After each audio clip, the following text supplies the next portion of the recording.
প্রিয় দর্শক, সাজ্জাদ কাদিরের প্রীতি নিন, শুভেচ্ছা নিন। এই মুহূর্তে আপনাদের সামনে কথা বলতে এসেছি। ডোনাল্ড ট্রাম্প তার ঘনিষ্ঠ একজনকে হঠাৎ ভারতের রাষ্ট্রদূত হিসেবে পাঠাচ্ছেন কেন, এই প্রসঙ্গটা নিয়ে আপনাদের সামনে কথা বলবো। প্রায় গত 15 দিন যাবৎ আপনারা দেখছেন যে ভারত মার্কিন যুক্তরাষ্ট্রের একটা টানাপোড়েনের সম্পর্ক, এবং এই টানাপোড়েনের সম্পর্কটা মূলত রাশিয়াকে কেন্দ্র করে ট্রাম্প এই সম্পর্কটা নির্মাণ করেছেন। এবং ডোনাল্ড ট্রাম্প নিজে স্বীকারও করেছেন যে রাশিয়াকে নিশানা করতেই ভারতকে মাধ্যম হিসেবে ব্যবহার করেছেন, বিশেষ করে শুল্ক বাণে বিদ্ধ করতে। কারণটা হচ্ছে যে রাশিয়ার সবচেয়ে বড় বাণিজ্য অংশীদারগুলোর মধ্যে ভারত একটি। এজন্য ভারতকে অনেক বেশি শুল্ক ধার্য করেছেন, অজুহাত দিয়েছেন রাশিয়া থেকে জ্বালানি ক্রয়। কিন্তু আমরা গত এক সপ্তাহের মধ্যে দেখলাম যে যেটি ডোনাল্ড ট্রাম্প এবং পুতিন মার্কিন যুক্তরাষ্ট্রে 15 তারিখে বৈঠক, 15 আগস্ট। এরপরে জেলেনস্কি এবং ইউরোপীয় নেতাদের সাথে 18 তারিখে হোয়াইট হাউস বৈঠক। দুটো খুব হাই ভোল্টেজ বৈঠক হলো, কিন্তু এরই মধ্যে জানা গেল মস্কো ইতিমধ্যেই জানিয়ে দিয়েছে যে জেলেনস্কির সঙ্গে পুতিনের বৈঠক হবে না।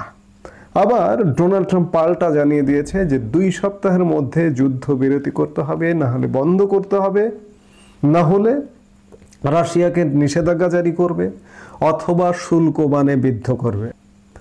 এই যখন অবস্থা, ঠিক তখন ডোনাল্ড ট্রাম্প তার খুব ঘনিষ্ঠ একজন তরুণকে ভারতের রাষ্ট্রদূত হিসেবে পাঠানোর জন্য নির্ধারণ করেছেন, মনোনয়ন দিয়েছেন এবং সিনেট থেকেও মনোনীত হয়েছে। কেন এটা করলেন? এবং যাকে করলেন তিনি বয়সে অত্যন্ত তরুণ, 38 বছরের তরুণ সার্জিও গোরকে ভারতের পরবর্তী রাষ্ট্রদূত হিসেবে নিয়োগ করেছেন। ভারতে আমেরিকার নতুন রাষ্ট্রদূত হিসেবে সার্জিও গোরকে নিয়োগ করেছেন ডোনাল্ড ট্রাম্প। এরিক গারসেটির স্থলাভিষিক্ত হতে চলেছেন তিনি। গারসেটি 2023 সালের মে মাস থেকে চলতি বছরের জানুয়ারি পর্যন্ত ভারতের রাষ্ট্রদূত ছিলেন, কিন্তু বয়স এবং অভিজ্ঞতায় আমেরিকার বহু প্রবীণ কূটনীতিককে পাশ কাটিয়ে ট্রাম্প কেন বছর 38-এর সার্জিওকে বেছে নিলেন তা নিয়ে কূটনৈতিক মহলে, আন্তর্জাতিক মহলে ভারত এবং মার্কিন যুক্তরাষ্ট্রের দু দেশের সম্পর্ক বিশ্লেষকদের মধ্যে আলোচনা শুরু হয়ে গেছে। মার্কিন সংবাদ মাধ্যম ব্লুমবার্গের প্রতিবেদন অনুসারে সার্জিওর ভারত সম্পর্কে কোনো ধরনের অভিজ্ঞতা নেই। আবার ব্লুমবার্গের এই প্রতিবেদনে বলা হয়েছে যে কোনো দেশের রাষ্ট্রদূত হতে হলে সেই দেশ সম্পর্কে যে অভিজ্ঞতা থাকতে হবে তেমন কোনো ম্যান্ডেটরি বিষয়ও নেই।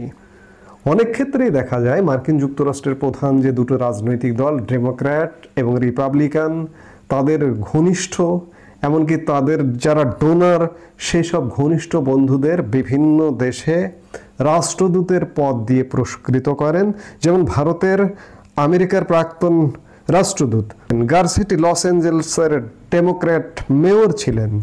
2020 সালের প্রেসিডেন্ট নির্বাচনে জো বাইডেনের হয়ে প্রচার করেছিলেন তিনি, এবং তারই স্বীকৃতি হিসেবে জো বাইডেন ভারতের রাষ্ট্রদূত হিসেবে পাঠিয়েছিলেন। ট্রাম্পও কি কোনো বিশেষ কাজের প্রতিফলন হিসেবে সার্জিওকে ভারতে পাঠাতে চাইছেন?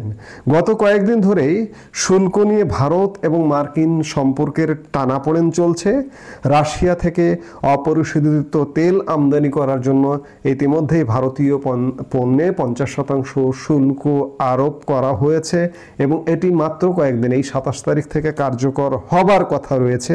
রাশিয়ার তেল আমদানি যদি ভারত অব্যাহত রাখে, শুল্কের চাপ আরও বাড়বে, এমন ঘোষণা দিয়েও রেখেছেন ডোনাল্ড ট্রাম্প।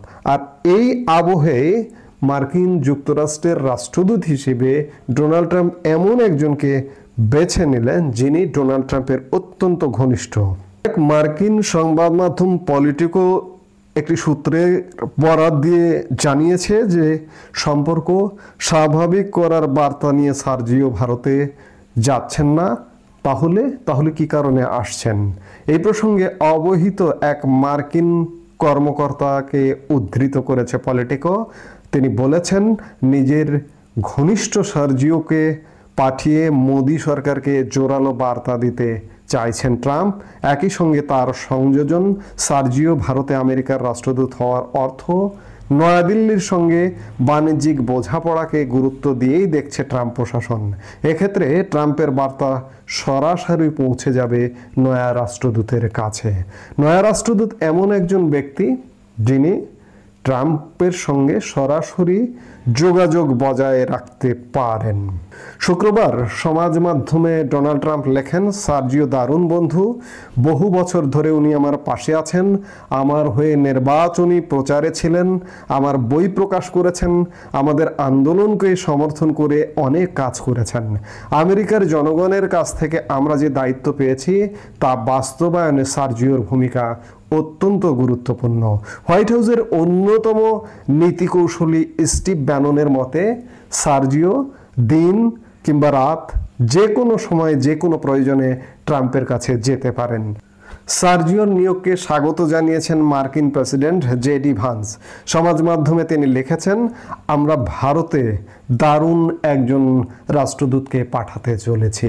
অর্থাৎ সব কিছু মিলিয়ে 38 বছর বয়সীয় সার্জিও অভিজ্ঞতা যেটি হোক না কেন, কিংবা একটি দেশ যে দেশটিতে রাষ্ট্রদূত হিসেবে আসবেন বা আসছেন সেই দেশটি সম্পর্কে তার অভিজ্ঞতা থাকুক আর না থাকুক, তিনি ডোনাল্ড ট্রাম্পের সবচেয়ে কাছের মানুষ। শুনলেন ডোনাল্ড ট্রাম্পের সমাজ মাধ্যমের পোস্টের কথাই সেটি পেরিয়ে এলো, এবং হোয়াইট হাউসের একজন কর্মকর্তাও বলেছেন যে সার্জিওর সঙ্গে ডোনাল্ড ট্রাম্পের সম্পর্কটা এমন, রাতে দিনে যে কোনো সময় ট্রাম্পের কাছে যেতে পারেন, অর্থাৎ তার কোনো অ্যাপয়েন্টমেন্টও লাগে না, বিষয়টা এমন। এবং ডোনাল্ড ট্রাম্পের সাথে সম্পর্কটা এমন যে ভারতে তিনি রাষ্ট্রদূত, ডোনাল্ড ট্রাম্প নিজে যে কোনো সময় সার্জিওকে ফোনও করতে পারেন। এমন একজন ঘনিষ্ঠ মানুষকে হঠাৎ ডোনাল্ড ট্রাম্প নানা নাটক করবার পরে ভারতে পাঠালেন। এই পাঠানোর কারণটা হচ্ছে, যেহেতু রাশিয়া ইউক্রেন যুদ্ধ বন্ধ হলো না, অন্যদিকে রাশিয়ার সাথেই সম্পর্কের অবনতির দিকেই যাচ্ছে। কারণ যে হুমকিটা দিলেন ডোনাল্ড ট্রাম্প, যে 2 সপ্তাহের মধ্যে যুদ্ধ না থামালে রাশিয়াকে শুল্ক বানে বিদ্ধ করবেন কিংবা নিষেধাজ্ঞা দেবেন, এমন অবস্থায় ভারতকেও ডোনাল্ড ট্রাম্প হারাতে চাইবেন না।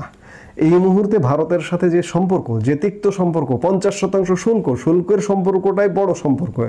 এই 50% শুল্কের কারণে ভারতের প্রায় বাৎসরিক 75 থেকে 80 বিলিয়ন ডলারের মার্কেট মার্কিন যুক্তরাষ্ট্রে। ভারত সেই মার্কেটটাই, সেই বাজারটা ক্ষতিগ্রস্ত হবে, এবং ভারত থেকে মার্কিন যুক্তরাষ্ট্রেরও বহু প্রয়োজনীয় পণ্য আমদানি করতে হয়। এই রাষ্ট্রদূতকে নিয়োগ করার অর্থ হচ্ছে যে ভারতের সাথে যে শুল্কের যে সমস্যা, শুল্ককে কেন্দ্র করে যে সম্পর্কের টানাপোড়েন, এই টানাপোড়েনটা ডোনাল্ড ট্রাম্প হয়তো মেটানোর পথেই হাঁটছেন। আমরা সেটি বুঝতে পারছি এই রাষ্ট্রদূতকে নিয়োগ করার বিষয়টাকে দেখে। এখন দেখার বিষয় যে সামনে কি হয়। রাষ্ট্রদূত আসবেন, এসে ভারতের সাথে সম্পর্ক নিশ্চয়ই স্বাভাবিক হবে। ওদিকে রাশিয়াকে আবারও চোখ রাঙাচ্ছেন, হাই ভোল্টেজ বৈঠক করেও রাশিয়া ইউক্রেন যুদ্ধের সমস্যার সমাধান হয়নি। আমি এর আগের একটি ভিডিওতে বলেছিলাম যে এই যুদ্ধের সমাধান হবে কিনা বলা কঠিন, কিন্তু ডোনাল্ড ট্রাম্পের একটা ইচ্ছে আছে বা খায়েশ আছে, নোবেল শান্তি পুরস্কার। এই ক্যারিয়ারে একটা যুক্ততা হলো। ডোনাল্ড ট্রাম্প অন্ততপক্ষে রাশিয়া ইউক্রেন যুদ্ধ থামানোর চেষ্টা করেছিলেন। ইতিমধ্যে ডোনাল্ড ট্রাম্প কৃতিত্ব নেন যে ভারত পাকিস্তান যুদ্ধ থামিয়েছেন, ইরান ইসরায়েল যুদ্ধ থামিয়েছেন, থাইল্যান্ড কম্বোডিয়া যুদ্ধ থামিয়েছেন। অর্থাৎ শান্তির পথে হাঁটা একজন মানুষ ডোনাল্ড ট্রাম্প। এটা তো অন্ততপক্ষে পূর্ণ হলো যে পুতিনের সাথে বৈঠক, জেলেনস্কির সাথে এবং ইউরোপিয়ান নেতাদের সাথে বৈঠক, অন্ততপক্ষে ট্রাম্প চেষ্টাটা করেছেন। এদিকে ভারতের সাথে সম্পর্ক উন্নয়ন করবেন খুব শীঘ্রই। আর ভারতের সঙ্গে এই সম্পর্কটা থাকবে না, কারণ ট্রাম্প প্রশাসনে 1.5 ডজন 1 থেকে 1.5 ডজন উচ্চ পর্যায়ের মানুষ ভারতীয় বংশোদ্ভূত কাজ করে। সেই জায়গা থেকে সম্পর্কের শীঘ্রই উন্নতি হবে বলে মনে হয় সার্বিক বিচার বিশ্লেষণ করে। এখন দেখার বিষয় যে সামনের দিনগুলোতে কি ঘটছে, আমরা সেটি নিশ্চয়ই দেখব। এই মুহূর্তে এ পর্যন্তই। সবাই ভালো থাকুন, সুস্থ থাকুন।